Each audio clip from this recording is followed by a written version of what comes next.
Olá, queridos alunos. Este é o nosso módulo de número 9, a obra de Cristo, e esta é a nossa aula de número 2, o ministério terreno de Cristo, e nós vamos ver hoje as áreas de atuação de Jesus quando exerceu seu ministério aqui na terra. Eu quero começar lendo Mateus capítulo 9, versículo 35, que diz assim: E percorria Jesus todas as cidades e aldeias, ensinando nas suas sinagogas, pregando o evangelho do reino e curando toda sorte de doenças e enfermidades. Então aqui nós temos de uma forma bem condensada o ministério terreno de Jesus. Qual seja, ele ensinava, ele pregava e ele curava. E nós vamos ver agora cada um desses aspectos. Vou começar com a pregação. Jesus pregava o evangelho do reino, diz aqui o texto. Jesus pregava com sua própria autoridade. João 7,46 diz: Responderam os guardas: Nunca homem algum falou como este homem. Mateus 7,29.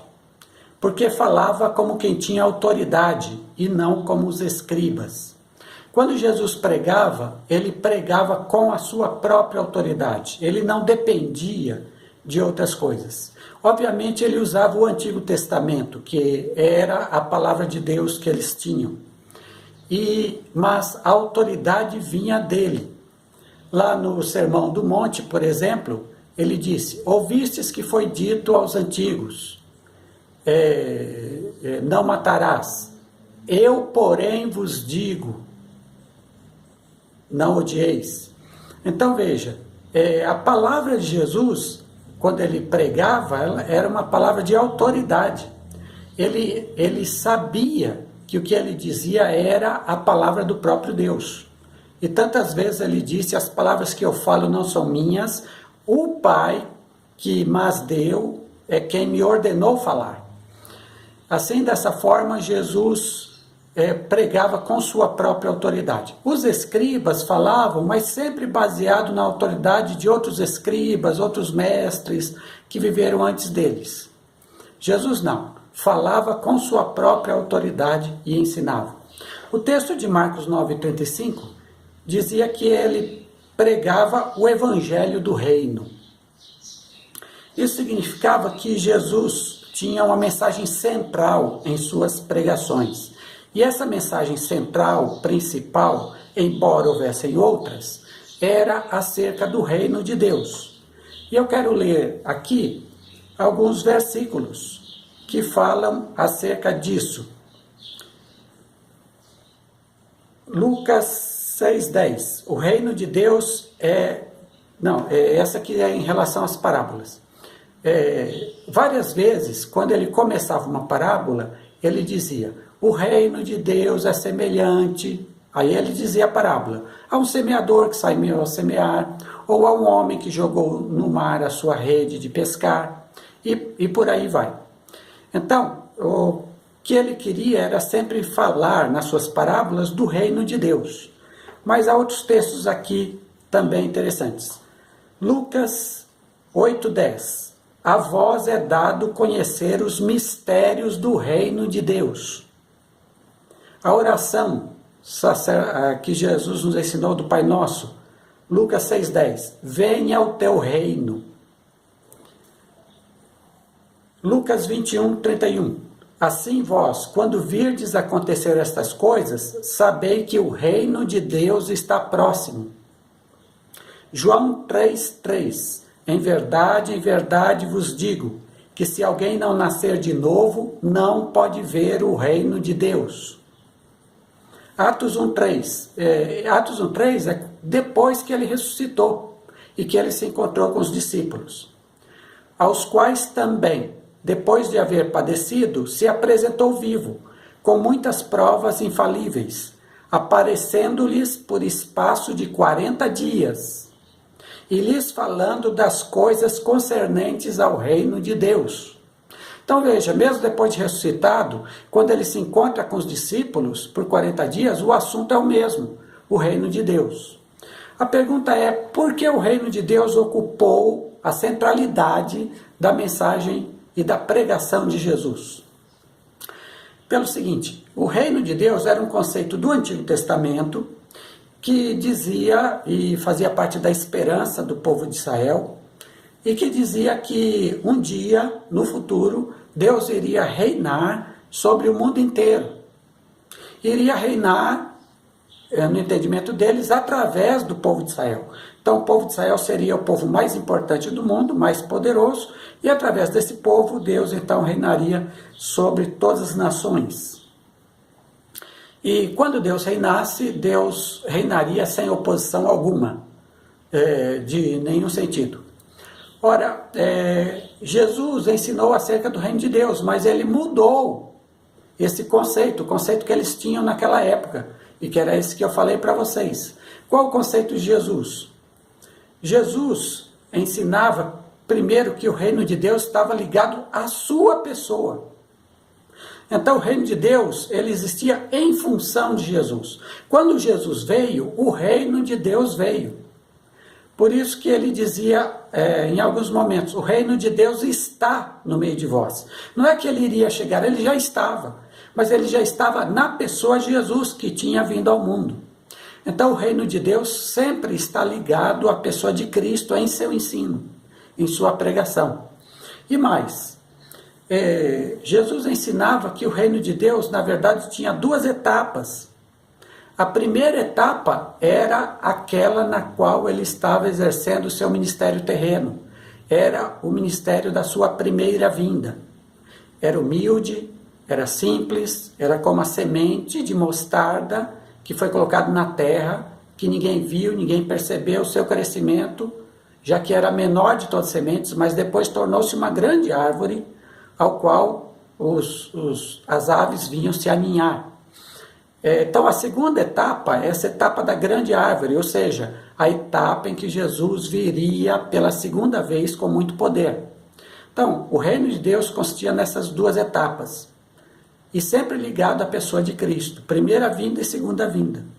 Por isso, o seu assunto central foi o reino de Deus, porque Jesus entendeu que era este o assunto do Antigo Testamento e que tudo se cumpria em sua pessoa. Segunda atividade de Jesus era ensinar. Diz o texto de Marcos 9,35 que Jesus estava ensinando nas suas sinagogas. Sinagogas eram os lugares de culto dos judeus e os lugares também de aprendizado. Era escola também, era centro comunitário, era o local onde as pessoas não apenas iam adorar a Deus, mas também iam ser orientadas. Jesus ensinava nas sinagogas, ou seja, ele ensinava para todos, para as multidões. E várias vezes você encontra Jesus ao pé de um monte com uma imensa multidão ouvindo. Jesus era um mestre, Jesus era um professor.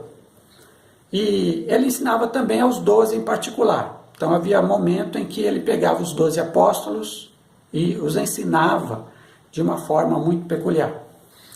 O seu método de ensinar eram as parábolas. Jesus se utilizava muito de parábolas. O que eram parábolas? Parábolas eram histórias que Jesus inventava, mas que estava de acordo com o que acontecia na sua época. Jesus pegava coisas do dia a dia e inventava então essas histórias para ensinar princípios espirituais, para ensinar a vontade de Deus para as pessoas. Então Jesus se utilizava demais das parábolas para ensinar o povo. E nós temos um texto em Marcos 4, 10 a 12, que é um texto bem difícil de entender e que convém nós explicarmos agora. O texto diz assim: quando Jesus ficou só, os que estavam junto dele com os 12 começaram a lhe fazer perguntas a respeito das parábolas. Jesus disse a eles: a vocês é dado conhecer o mistério do reino de Deus, mas aos de fora tudo se ensina por meio de parábolas, para que, vendo, vejam e não percebam, e ouvindo, ouçam e não entendam, para que não venham a converter-se e sejam perdoados. Como interpretar esse texto? Porque esse texto parece dar a ideia que as parábolas foram feitas para que ninguém entendesse nada, para que ninguém se convertesse. Não é assim a interpretação. O que são as parábolas? As parábolas são uma espécie de código secreto do reino de Deus. Ou seja, quando Jesus falava uma parábola, a parábola ela tinha um ensinamento moral que podia ser absorvido pelas pessoas e as pessoas poderiam viver. Mas a parábola também continha, de uma maneira mais profunda, um ensinamento espiritual que dizia respeito à salvação das pessoas, que dizia respeito à nova vida que Deus queria dar, que dizia respeito ao reino de Deus e a entrar no reino de Deus, como seguidor de Jesus. Então veja bem, para uma pessoa que não tinha fé em Jesus, ele ouvia a parábola, podia entender algum significado moral que ele poderia colocar em prática na sua vida, mas aquilo não transformava a sua vida, tornando-o um seguidor de Jesus Cristo. Então, ele ouvia a parábola, entendia o que a parábola queria dizer, mas não percebia o significado mais profundo de se tornar um seguidor de Jesus, por conta do que a parábola ensinava. Isso ele não percebia, isso ele não atinava. E dessa forma não poderia se converter, porque não havia fé em Jesus e não poderia ser salvo. Por outro lado, as pessoas que criam em Jesus como Senhor, como Salvador, como aquele a quem elas dedicavam suas vidas, que era o caso, por exemplo, dos apóstolos e de outros seguidores que tinham fé em Jesus e o seguiam. Estas pessoas ouviam a mesma parábola, entendiam esse ensinamento moral, mas percebiam o que aquela parábola queria dizer em relação ao discipulado de Jesus Cristo. Então eles entendiam perfeitamente a parábola, o sentido completo, total da parábola. Mas por que eles entendiam? Porque tinham fé em Jesus. Era a fé que lhes abria a mente, era a fé em Cristo que lhes abria os olhos. E por isso podiam crer em Jesus e serem convertidos ouvindo as parábolas, ouvindo os ensinos de Jesus, seguindo esses ensinos, colocando-os em seu coração. Então, essa era a função da parábola. Ela era e é até hoje uma espécie de código secreto do reino de Deus. Quem crê em Jesus entende. Quem não crê, lê, intelectualmente absorve alguma coisa, mas isso não vai mudar nada na sua vida. Ainda hoje é assim, meus caros alunos, ainda hoje é assim. Aqueles que creem em Jesus leem a Bíblia e a entendem em seu sentido profundo e no sentido que Jesus queria dar. Aqueles que não creem, leem e continuam sem se aperceber da imensa salvação que há em Jesus Cristo, na sua morte na cruz, na sua graça, no seu amor para com os homens. Não são capazes de atinar a isso. E estão sempre buscando uma forma de se salvar, sempre, quando em Cristo já há salvação. Mas só adentra quem tem fé em Jesus. A terceira ação de Jesus em seu ministério terreno era curar. Diz Mateus 9,35, curando toda sorte de doenças e enfermidades. Jesus curava todas as pessoas que eram levadas a ele. Diz o texto de Mateus 8, 16, 17, caída a tarde, trouxeram-lhe muitos endemoniados, e ele, com a sua palavra, expulsou os espíritos e curou todos os enfermos, para que se cumprisse o que fora dito pelo profeta Isaías. ele tomou sobre si nossas enfermidades e levou nossas doenças. Jesus, portanto, tinha essa capacidade de curar as pessoas. E veja, o texto aqui de Mateus 8, 16 a 17 fala de 2 tipos de curas. O primeiro era a expulsão de demônios. Expulsão de demônios também é cura. Por quê? Porque a pessoa ficava no seu perfeito juízo, a pessoa ficava bem. A pessoa era liberta, ela gozava de liberdade daquele espírito maligno que a oprimia. Então Jesus, ele curava expulsando demônios, mas também, e o texto diz, ele expulsou os espíritos e curou todos os enfermos. Jesus curou também enfermidades. Então veja bem, enfermidades não tem a ver com possessão maligna. Muitos hoje querem dizer espírito do câncer, espírito da diabetes, sei lá mais o que. Isso não é bíblico. Aqui, veja bem, nesse texto há a divisão muito clara. Uma coisa é expulsar demônios, outra coisa é curar os enfermos. Curar os enfermos. Ah, professor, mas em algum momento isso pode estar junto? Sim, pode. Mas não é o normal que esteja junto. Não é o normal. Então, uma coisa é expulsar demônios, outra coisa é curar os enfermos. E aqui o texto diz que Jesus curou todos os enfermos que lhe foram levados. Todos, sem exceção. Todos. Assim, Jesus é aquele que cura as enfermidades das pessoas. E ele faz isso principalmente quando a pessoa tem fé. Mas ele fez até quando as pessoas não tinham fé. Quando desceram aquele paralítico pelo telhado até Jesus, o texto diz que, vendo Jesus a fé dos amigos do que descia, curou. Então, ali eram aqueles amigos que tinham fé em Jesus, mas o doente foi curado. Desta forma, Jesus cura a todos com base na fé, que creiam nele, que creiam no seu poder, e Jesus, durante o seu ministério terreno, curou todas as pessoas. Jesus continua a curar hoje, claro. Jesus quer que você creia nele para ser curado, sim. Jesus vai curar todo mundo? Não. Depende da vontade dele. Se ele não quiser curar, ele não cura. Ele não cura. Diz o texto que uma vez ele chegou em Nazaré e o texto diz assim: e não fez ali muitos milagres, por causa da incredulidade deles. Então, a vontade de Jesus, se ele quer curar ou não, mas há também aquilo que o homem faz. Se o homem é incrédulo, não há cura. E, ao curar, Jesus mostra para nós a sua responsabilidade social com aqueles que sofrem, com aqueles que estão necessitados, com aqueles que estão doentes, a necessidade de ajudar, de chegar junto e de abençoar. Assim devemos nós também agir. Finalmente, Jesus enviou seus discípulos a curar e a pregar.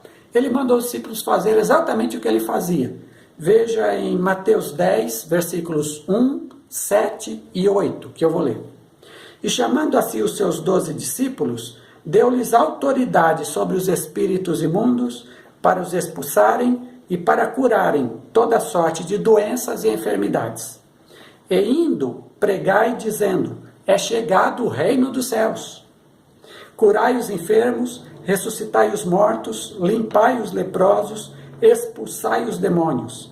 De graça recebestes, de graça dai. Então ele deu aos seus discípulos esta capacidade também para expulsar, para curar e para pregar o reino dos céus. Veja como aqui tudo está junto, e o que Jesus fez é o que ele nos ordena para que nós também o façamos. E Jesus termina esse versículo dizendo: de graça recebestes, de graça dai. O que você recebeu de graça de Jesus, passe para os outros, de graça também, porque Jesus abençoa a todo o seu povo, para que realize o mesmo ministério que ele realiza. Deus abençoe sua vida de uma forma muito grande e você tenha sempre uma vida digna.